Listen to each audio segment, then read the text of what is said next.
যেমনটা বলেছিলাম দুপুরে রান্না করব পেঁয়াজ দিয়ে ডাল। তো দেখো কড়াইটা একটু বেশি পুড়ে গেছে, ডাল নামিয়ে না কড়াইটা কোনো রকমে মানে ধুয়ে সেভাবে ধুয়েও নি বলতে গেলে। আর এদিকে যে পেঁয়াজ আর দিয়ে দিলাম তোমার শুকনো লঙ্কা দিয়ে এবার ভালো করে নাড়াচাড়া করে এর মধ্যে ডালটা ঢেলে দিচ্ছি। ধনেপাতা হলে একটুখানি ভালো হতো, কিন্তু হাতের কাছে এই মুহূর্তে ধনেপাতা নেই, ওই জন্য এইভাবেই করে নিচ্ছি। ডালটা বসিয়ে দিয়ে একটুখানি ছাদে আসলাম, জামা কাপড়গুলো তাড়াতাড়ি করে মেলে না দিলে না শোকাবে না তোমার। ওই যে, আর আজকে হচ্ছে তোমার কার্তিক পুজো, চারিদিকে শুধু গান বাজনা চলছে। সব আমাদের পাশের বাড়িতেও দেখলাম যে একটা কার্তিক ফেলেছে রাত দুপুরবেলা। এবার একদিন আগে যদি কার্তিক ফেলে বলো তো কত মুশকিল। আজকে দিনের দিন বাজার করে পুজো করা সম্ভব? আর আমাদের আপেল গাছে কি সুন্দর কচি কচি পাতা বেরিয়েছে, ছাদে অনেকগুলো গাছ বেরিয়েছে। আমি মা বললো যে কনিকা পদ্ম গাছ লাগিয়েছিলাম, পদ্ম গাছের পাতা বেরিয়েছে, যাও গিয়ে দেখে আসো। ওই জন্য ওরা আসবো আসবো ভাবছি, সকাল থেকে হাঁপিয়ে গেছি পুরো। এই দেখো পদ্ম গাছটা মা এই ড্রামের মধ্যে কাদামাটির মধ্যে আপাতত লাগিয়েছে, পরে জল দেবে একটু বেঁচে যাক। আর এই যে পাতা দেখেছো পদ্ম পাতা, এখান দিয়ে যে বোটগুলো মা ছিঁড়ে ছিঁড়ে দিয়েছিল আমাকে যখন এনেছিল, বলেছিল দেখ এখান দিয়ে পাতা হবে, এই বোটটার থেকেও গাছ বেরোবে। আর ওই ডালগুলো থেকে তো বেরোবেই, যাক ভালোই হয়েছে একদিকে। আর দেখবে সে কামরাঙাগুলো কত বড় হয়ে গেছে আমাদের, আমি এসে দেখলাম খাওয়ার মতো হয়ে গেছে। আর একটু বড় হলেই খাওয়া যাবে, এটাও খাওয়া যাবে। আহা হা, কামরাঙা খেতে কি ভালো লাগে যে, মাখা খেতে বিশেষ করে। দেখো তিনখানা রয়েছে, এই দুটো বড় হয়েছে আর এইটা একটু ছোট আছে, বড় হয়ে যাবে চিন্তা নেই। আর এই জামরুলের গাছটাও অনেক পাতা ছেড়েছে, এই দেখো দেখেছ, ভালো হয়েছে। আর ছাদে অনেকগুলো সেই তোমার জবা গাছ অ্যাড হয়েছে, এই যেমন যে চন্দন জবা, আর এমনি বাড়ির জবা তো রয়েছে, এটা লক্ষ্মী জবা। এখানে একটা রয়েছে চন্দ্রমল্লিকা গাছে অনেক কুড়ি এসছে। আর এটা হচ্ছে সাদা জবা, প্রতিদিন সাদা ফুল ফোটে, এই যে কুড়ি এসছে দেখো, অনেকগুলো কুড়ি হয়েছে। এই সময়টা জবা ফুল ফোটে না। আর এই যে আমাদের যে গাঁদা ফুল গাছ এনেছিলাম সব বড় হয়ে গেছে, এসে দেখছি কুড়িও এসছে, দেখেছো কত কুড়ি এসছে।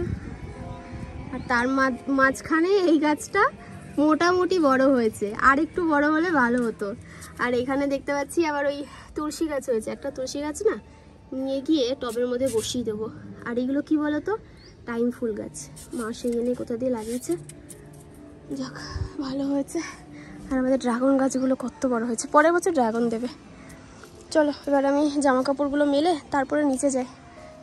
আর এখানে মা আবার মাটি রোদে দিয়েছে, আর আমাদের ছাদের গাছগুলো রয়েছে, ছাদে প্রচুর ড্রাগন চাষ করেছে মা, ছোট ছোট চারা কেটে কেটে বসিয়েছে। আর এদিকে দেখো এবার জামা কাপড়গুলো মেলে দিচ্ছি। এবছর না ছাদটা একটু ফাঁকা ফাঁকা লাগছে, ভেবেছিলাম যে ওই যে গাঁদা ফুলগুলো এনেছি সুন্দর ফুল দেবে, আর অন্যান্য ফুল গাছও কিছু কিছু আনার ইচ্ছা ছিল বা আছে, কিন্তু চাইলেই তো সব সময় সবকিছু হয় না। যে কোনো জিনিস দেখবে তুমি যেটা চাইবে সেটা কিন্তু সব সময় পাবে না, এটা কিন্তু কথাতেই আছে, সব সময় যেটা চাও ভগবান সেটা সঙ্গে সঙ্গে দেয় না, তার জন্য কঠিন পরিশ্রম তপস্যা বলতে পারো সেটা করতে হয় বহু বছর পর। তারপরে হয়তো ভগবান যদি চায় তোমাকে সেই জিনিসটা দেবে, তবেই কিন্তু তুমি পাবে। হ্যাঁ, তবে অবশ্য পরিশ্রম করতে হবে, পরিশ্রম ছাড়া কিন্তু কোনো জিনিস পাওয়া যায় না।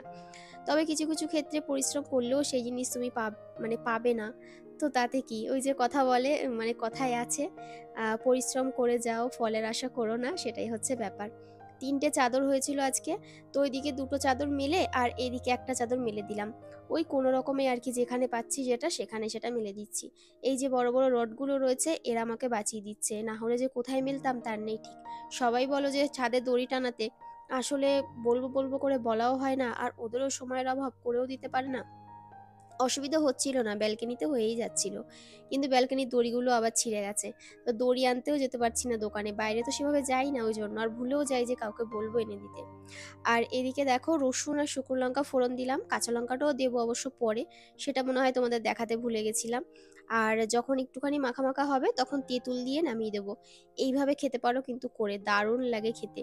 আগে প্রচুর করতাম, আর এখন তো সেভাবে করা হয় না। আর ওই দেখো কাঁচা লঙ্কা দিলাম, নুন দিলাম, আর অল্প পরিমাণে একটু হলুদ দিয়ে এবার নাড়াচাড়া করে শাকটাকে ভাবছি আজকে ঢাকা দেবো না, ঢাকা ছাড়াই এইভাবে ভেজে নেব, তাহলে তাড়াতাড়ি করে ভাজাটা হয়ে যাবে। ডালটা নামিয়ে তারপরে শসা এখানে ছেড়ে রাখলাম, এই যে শসা আর লেবু স্যালাড করবো। আর আমি একটা জিনিস খাচ্ছি, তোমাদেরকে দেখাচ্ছি। এটা কি বলো তো? আমি জানি এটা দেখে তোমাদের জিভে জল আসবে অনেকেরই। তেঁতুল দেবো ভাবলাম একটুখানি লাল শাকের মধ্যে। এটা আগে রান্না করতাম, তেঁতুল দিয়ে রাখতাম।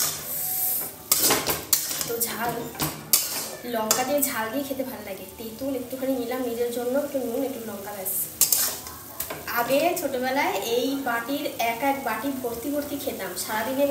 মনে হয় যখন মানে তেঁতুলের সিজনটা আসতো 2-3 বাটি শেষ করে দিতাম। আর বাবা আমার বাড়িতে, আমার বাবা জানতো তেঁতুল খেতে ভালোবাসি, পুরো কিলো কিলো আমাদের ওখানে বাড়ির পাড়ায় সস্তার বাজার, সস্তার নয় এটা হাট বলে ওখানে, মানে ওখানে আমাদের দোকান থেকে ওখান থেকে এনে আমাদের এদিকে সব বিক্রি হয়, ওখান থেকে কিলো কিলো নিয়ে আসতো, এনে ঘরে রেখে দিত। খা কত খালি, বুঝেছো? এই দেখো লাল শাকটা ভাজা ভাজা হয়ে গেছে, একদম মাখা মাখা করে খুন্তি দিয়ে একদম কাটা কাটা করে নিয়েছি, যাতে এর মধ্যে ঝোল টোলগুলো শুকিয়ে যায়। এবার এই যে তেঁতুলটা আটি ছাড়িয়েও দিতে পারো, মানে বীজগুলো, আবার না দিলেও কোনো সমস্যা নেই, খাওয়ার সময় একটু মুখে পড়বে আর কি। ব্যাস এইভাবে দিয়ে একটু নাড়াচাড়া করে নামিয়ে নিতে হবে। মানে একটা টক টক ভাব হয় তো, এত ভালো লাগে খেতে নিরামিষের দিন এই জিনিস। আগে আমাদের বাড়িতে লাল শাক মানেই টক দিয়ে করতে হবে, তেঁতুল দিয়ে করতে হবে। এখন তো ভুলেই গেছি সেই রেসিপি, আগে প্রচুর করতাম, মানে বিয়ের প্রথম। ব্যাস এবার এটা একটুখানি জাল দিয়ে নামিয়ে নেব। স্নান কমপ্লিট করলাম, এখন বাজে 3:15-20 মতো বাজে। তো এখন যাব ঘরে তারনাথ তান্ত্রিক দেখতে দেখতে। প্রতিদিন দেখি খাওয়ার সময় একটা করে, তারপরে এডিট করতে বসবো। আর এই হচ্ছে উজ্জ্বলের খাবার, অল্প কটা ভাত দিতে বলেছে, পেঁপে সেদ্ধ দিতে ভুলে গেছিলাম, ওই যে উচ্ছে ভাতে দিয়েছিলাম, আর তার সাথে স্যালাড নিয়ে নিয়েছি। আর আজকে লাল শাকটা খেতে দারুণ হয়েছে, আমি একটু মুখে দিয়ে রেখেছি। তার সাথে হচ্ছে ডালটা এক বাটিতে নিয়ে নিয়েছি, আর এটা হচ্ছে আমার। তো চলো খাওয়া দাওয়াটা সেরে নিই।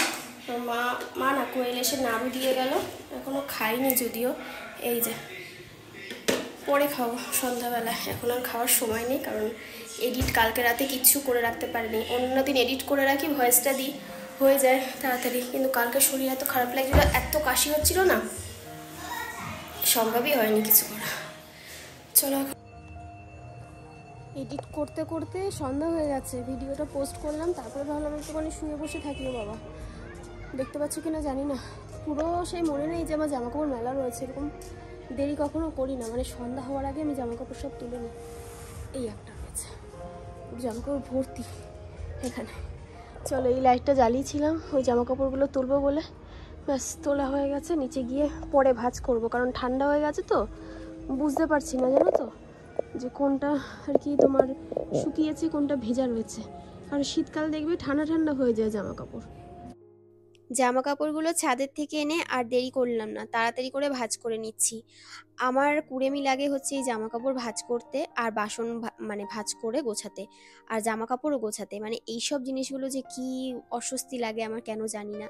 বেশ কয়েকটা চুড়িদার রয়েছে, মানে কুর্তি আর কি, সেগুলো তোমার আয়রন করতে হবে, কিন্তু সেগুলো ভাবছি আজ করব কাল করব করে ওগুলো আর করা হচ্ছে না, কেন জানি না। শীতকাল আসলে এত কুড়েমিতে ধরে, আর এরপরে তো আরও বড় শীত আসছে।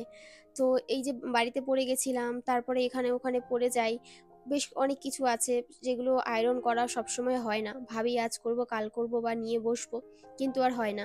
সেই এই ঘরে এসে তো করা যায় না, কারণ আয়রন টেবিল নেই তো আমার। এই ঘরে নিচে বসে মানে নিচে তো সেভাবে বেড নেই, বেড আছে তার ছোট, অত দূর অবধি যাবে না, সেই আমাদের ওই ঘরে বসে করতে হয়। আর সব সময় ইচ্ছা করে না, যে কারণে হয়নি।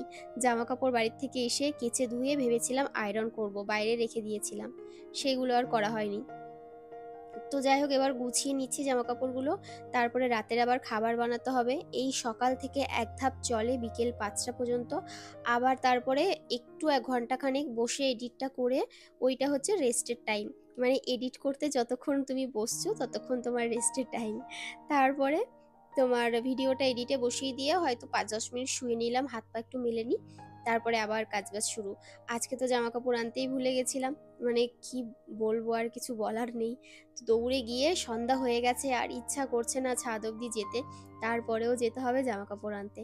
সমস্ত জামা কাপড় শুকিয়ে গেছে, 3-4টে ভেজা ভেজা রয়েছে, মেয়ের একটা দুটো হয়তো গেঞ্জি আছে আর উজ্জ্বলের একটা দুটো গেঞ্জি না প্যান্ট আছে, সেগুলো ভাবছি ওই আমাদের রেলিং এর ওপর মেলে দেবো, তাহলে শুকিয়ে যাবে। আর চাদরগুলো আর বসে বসে ভাঁজ করতে পারছিলাম না, পায়ে কোমরে প্রচন্ড যন্ত্রণা করে, তো যে কারণেই দাঁড়িয়ে দাঁড়িয়ে ভাঁজ করছি। আমি জামা কাপড় দাঁড়িয়ে দাঁড়িয়ে ভাঁজ করি, মাঝে মাঝে ওই ঘরে নিয়ে চলে যাই, খাটের ওপরে রেখে তারপরে ভাঁজটা করে নিই। আর এই দেখো এই যে মেয়ের তোমার উজ্জ্বলের দুটো গেঞ্জি, আর এই যে মেয়ের প্যান্ট রয়েছে একটা। আর মেয়ে এবার বই নিয়ে নিচে যাচ্ছে, নিচে মনে হয় বসে বই পড়বে বা কিছু একটা করবে যেই কারণে। তারপরে এসে একটু ব্যালকনিতে দাঁড়ালাম, দাঁড়িয়ে লাভ কি, কিছুই দেখা যায় না সেভাবে। আর ও তো কবে থেকে বলছে ব্যালকনি জানলাটা বন্ধ করবে কবে, বন্ধ করবে কবে। সারা ঘর যদি বন্ধ করে রেখে দিই দরজা জানলা সব, বলো তো কেমন একটা লাগে না? দেখবে বদ্ধ করে না একটা আলাদা গন্ধ হয়, সেটা একটা আলাদা স্মেল, মানে কেমন যেন একটা বদ্ধ বদ্ধ দম বন্ধ করা জিনিস, আর ওটা আমি একদম পছন্দ করি না, মানে সহ্যই হয় না। তারপরে এদিকে দেখো এবার মশলা বাটতে বসে গেছি। সবার প্রথমে জিরেটা বেটে নিচ্ছি, কারণ যে কোনো তরকারির মধ্যে দেখবে একটু জিরে বাটা দিলে ভালো লাগে, মানে অধিকাংশ তরকারি। আর সেটা যদি হয় তোমার হাতে বাটা জিরে, শিলে বাটা, তাহলে তো কোনো কথাই নেই। তো হ্যাঁ, একটু কষ্ট হয় ঠিকই, কারণ আমাদের শিলটা মোটামুটি হলেও এই যে নোড়াটা দেখতে পাচ্ছ, এটা একদমই ভালো না। মানে এটা সেই শিল খোটানো বলে না, অনেক দিন যাবত আমাদের শিল খোটানো হয় না, সেভাবে তো আর কোথাও মানে রান্না বান্না হয় না বা ব্যবহার হয় না সেভাবে, যদি একমাত্র তোমার ওই মিক্সচার যদি খারাপ না হয়ে যায়, তো যে কারণে আর করাও হয় না। আর বাড়িতে যখন যারা আসে মানে ওই রাস্তা দিয়ে যায়, ওদেরকে আর কাজের সময় ডাকি না, মানে ডাকি না, ইচ্ছা করেই ডাকি না, ডাকা হয় না। তো এদিকে দেখো এবার তরকারি করব, তো যে কারণে তোমার কিসের তরকারি করব, তো ওই যে ফুলকপির তরকারি করব মনে হয় আজকে ভুলে গেছি, ফুলকপির তরকারি আর রুটি করব। আসলে ভয়েস পরে দিতেও পরে ভুলে যাই কি কি তরকারি করেছি। আর এখানে দেখো আমাদের ছোট্ট কুট্টি মা এসে গেছে, আর ওকে এবার মা ঝাড়িয়ে দিচ্ছে শুকনো লঙ্কা দিয়ে। দাদা বললো যে ওর একটু মনে হয় নজর লেগেছে, জিভ বের করছে বা কিছু করছে, তো ওই জন্য আর কি বাচ্চাদের যেভাবে ঝাড়ায় সেভাবে ঝাড়িয়ে দিচ্ছে। আর একজনের কাণ্ড দেখো, ওকে ধরেছি বলে ওর কম পড়ে গেছে, ওকে আদর করতে হবে, সে কোলে উঠে ওকে আদর করতে হলো, তারপরে আমাকে রান্নাঘরে আসতে দিয়েছে।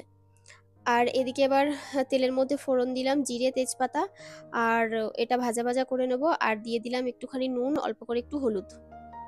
ব্যাস, এবার এর মধ্যে মশলাটা দিয়ে দেবো, যে আর কি মশলাটা বেটে রেখেছিলাম, সেই মশলাটা দিয়ে এবার ভালো করে কষিয়ে নেব। আর রাত্রেবেলা রুটি তরকারি আমরা মোটামুটি সবাই খাই, মা খায় তারপরে আমরাও খেয়ে নিই। আর এদিকে পরে না তোমার লঙ্কা বেটে নিয়েছিলাম, লঙ্কা আর আদা বেটে নিয়েছিলাম, জিরাটা আগে বেটেছি কারণ জিরাটা বাটতে একটু সময় লাগে, তো যে কারণে জিরাটা আগে বেটে নিয়েছিলাম। তো এবার মশলাটা ভালো করে কষিয়ে নেব। আর লঙ্কার গুঁড়ো এখন সেভাবে ব্যবহার করা হচ্ছে না তরকারির মধ্যে, কারণ লঙ্কার গুঁড়োটা ঘরে বাড়ন্ত হয়ে গেছে, আর একদিকে ভালোও হয়েছে, লঙ্কার গুঁড়োটা কম খাওয়া পড়ছে। তো যাই হোক, যে কারণে লঙ্কার গুঁড়োটা দিচ্ছি না, মানে তরকারিটা কেমন সাদা সাদা দেখতে লাগছে একটা। আর এদিকে ও আচ্ছা, ফুলকপি নয় বাঁধাকপি করব, বললাম না কি একটা করব ভুলে গেছি, তো এরকমই হয় আমার সাথে। আর আজকে বাঁধাকপিটা নাকি খেতে ভীষণ ভালো হয়েছিল। আর শীতকাল তো বাঁধাকপি ফুলকপি একটু তো খেতেই হবে, না খেলে শীতকালটা মানে এনজয় করব কি করে। হ্যাঁ, সব সময় খাবো না, তোমরা বারণ করেছো, কিন্তু মাঝে মাঝে একটু খেতেই হবে। আর তোমার ওই ওভেনের ওপর রেখে দিয়েছিলাম গরম হতে এলাচটাকেও একটুখানি থেতো করে দিয়ে দিলাম, মানে ইসে হয়ে গেছিল কি বলে, ওই যে আগুনের পাশে রাখলে এরকম মচমচে হয়ে যায় না, সেরকম হয়ে গেছিল। হাত দিয়ে একটু মানে সে ঘোটা দিলেই মানে চাপ দিলেই আর কি সেটা নরম হয়ে মানে একদম গুঁড়ো হয়ে যাচ্ছিল, সেটাকেই দিয়ে দিলাম। শিলে বেটে দিলেও হয় সেটা, তাহলে আরো গুঁড়ো গুঁড়ো হয়ে যায়। আর এদিকে দেখো বাঁধাকপিটা বসিয়ে দিয়ে, বাঁধাকপির মধ্যে কিন্তু চিনি দিই না এখন, আগে চিনি দিতাম, এখন তো অনেক কিছু জীবন থেকে বাদ দিয়ে মানে দিতে হয়েছে, ইচ্ছাকৃত না হলেও অনিচ্ছাকৃত। তো ঝাল ঝাল করে করেছি বাঁধাকপিটা, আর রুটির সাথে কিন্তু গরম গরম বেশ ভালোই লেগেছিল। তো চলো আজকের মতো টাটা।